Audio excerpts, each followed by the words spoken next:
Saudações, soberanos e soberanas. Prazer enorme ter vocês aqui no nosso canal de notícias do São Paulo. Eu sou o Cris e hoje vamos para mais um giro de notícias do nosso tricolor. Felizes e contentes após a classificação do São Paulo para as oitavas da Copa do Brasil. Conseguimos ganhar do Náutico ontem com tranquilidade e agora é pensar no Brasileirão novamente no sábado, né, que tem jogo contra o Mirassol. Antes da gente ir, lembra de se inscrever, compartilhar os vídeos com os outros tricolores que você conhece e vamos lá!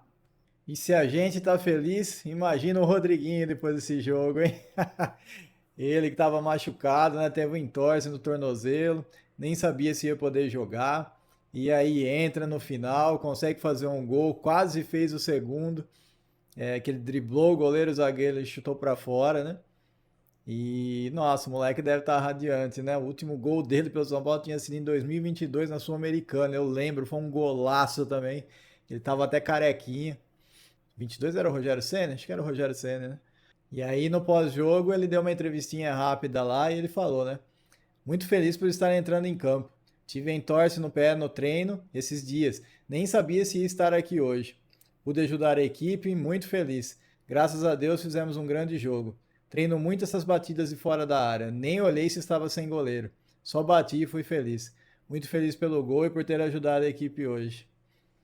Legal, né, cara? Legal. Eu gosto, eu falei no outro vídeo, eu gosto quando a molecada entra bem, consegue fazer o gol. Faltou o golzinho do Rian, mas vai chegar o momento também.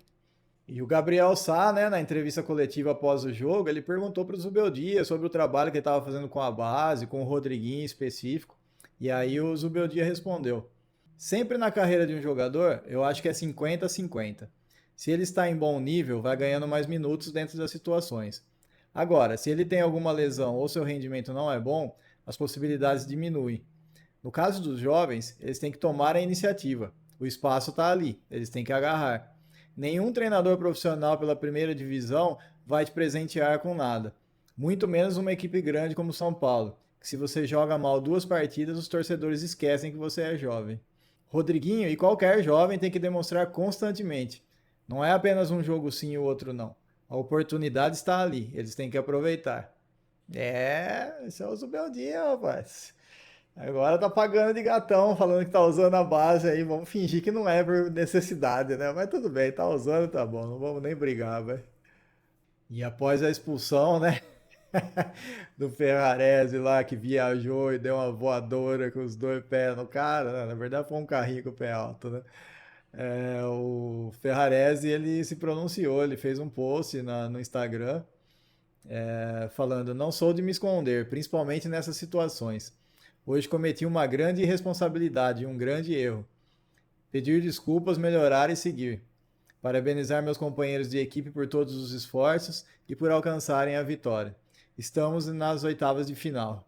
Aí o Zubeldia falou na coletiva também, né? Em relação ao Ferrarese, são erros que não podemos cometer. Já havia falado isso após a expulsão do Alisson na Libertadores. Havia que estar mais frio. A expulsão do Alisson foi um acidente. Hoje foi uma falta evitável, fora de contexto, que foi o que a gente falou. Na lateral, não tinha perigo nenhum. Demos a oportunidade do rival crescer novamente e isso não temos que fazer. Ninguém tem que fazer isso, porque o time já havia marcado um gol, já tínhamos ganhado o jogo de ida, demos vida a um time difícil.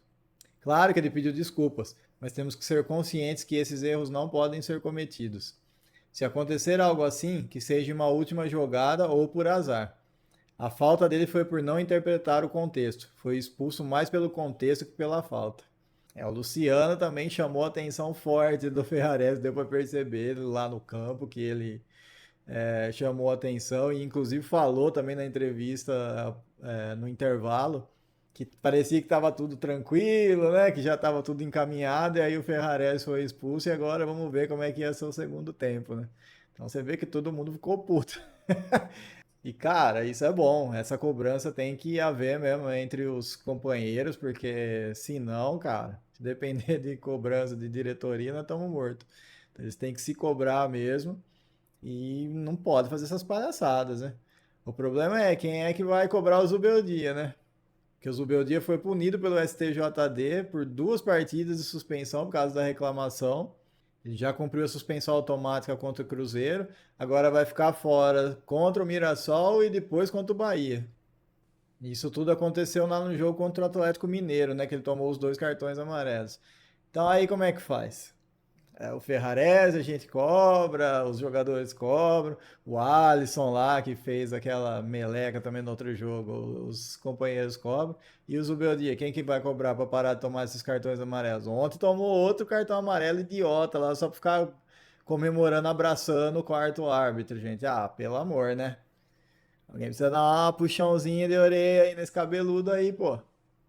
E agora mudando, falando de Libertadores, nós já temos data para conhecer nosso adversário nas oitavas. Sorteio vai ser dia 2 de junho, ao meio-dia. E os times que já estão classificados hoje, né, são Palmeiras, São Paulo, Penharol, o Racing, o River Plate e o Vélez. Ai, Vélez. E os times brasileiros também ainda podem avançar, né? No caso do Bahia Internacional, só um dos dois pode passar. E o Botafogo e o Flamengo, né, que jogam ainda e tem chance de passar também. Muita chance, aliás. Então, no dia 2 de junho, ao meio-dia, saberemos quem a gente vai enfrentar nas oitavas. E agora as movimentações do mercado, né? Boas notícias.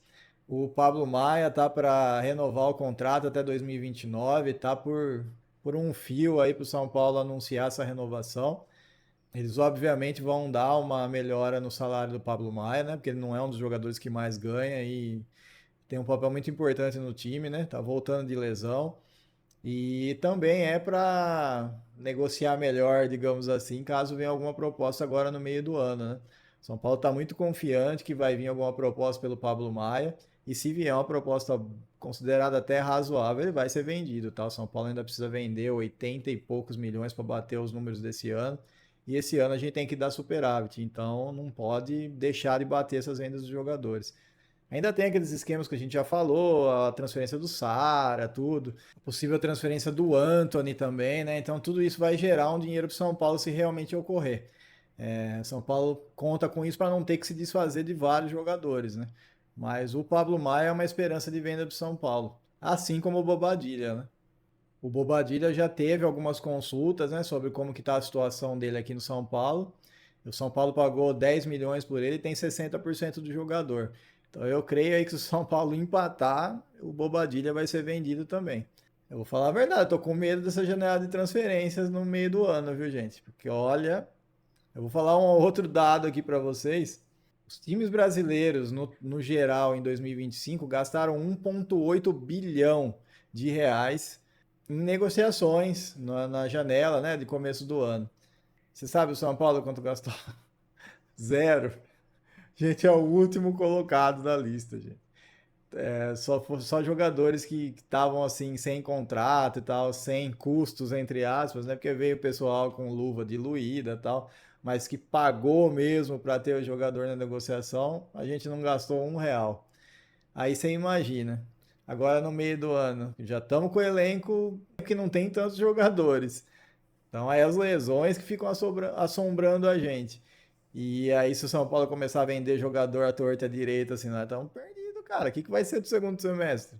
Então já estamos falando de Pablo Maia, Bobadilha, os meninos, acho que é algum capaz que saia, tipo Matheus Alves da vida. E aí?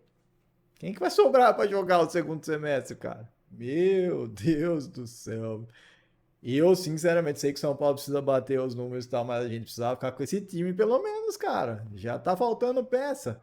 Nossa, não quero nem ver. E o William Arão, né, ficou livre no mercado. Ele que foi oferecido para o São Paulo, na verdade para times brasileiros, né? Ele quer voltar para o Brasil. Ele estava lá no Panathinaikos. Ele estava lá no Panathinaikos e acabou o contrato e ele quer voltar para o Brasil. E foi oferecido para todo mundo e o São Paulo São Paulo nem manifestou resposta, né? Porque é um jogador caro, custa muito. Apesar de estar sem contrato, vai querer luva, vai querer salário alto. Não é o perfil do São Paulo, mas é um bom jogador. Ele passou por Cotia. Ele é um jogador que poderia fazer tanto zaga quanto volância, hein? Talvez até na lateral. Uma pena, mas a gente não tem condições de bancar um jogador desse, né? E outro que está sendo falado é o Petros. O Petros ele está se recuperando lá no CT, né? Ele estava machucado. tá treinando lá, tá se recuperando. E você sabe que jogador, quando vai se recuperar no São Paulo, o São Paulo sempre dá um jeito de chamar ele pro time, né? Esse é um jogador que eu acho que não sairia caro, que boa parte da torcida gosta. Então não sei não, viu? Não sei não se de repente aí nessa janela de meio do ano não vem uma negociação com o Petros aí, cara, de volta pro São Paulo. Vamos ver, né? Então o vídeo de hoje foi esse, pessoal. Espero que vocês estejam tão contentes e de bom humor como eu. Obrigado pela audiência, todos vocês. Um abraço, fique com Deus, até a próxima e vamos, São Paulo!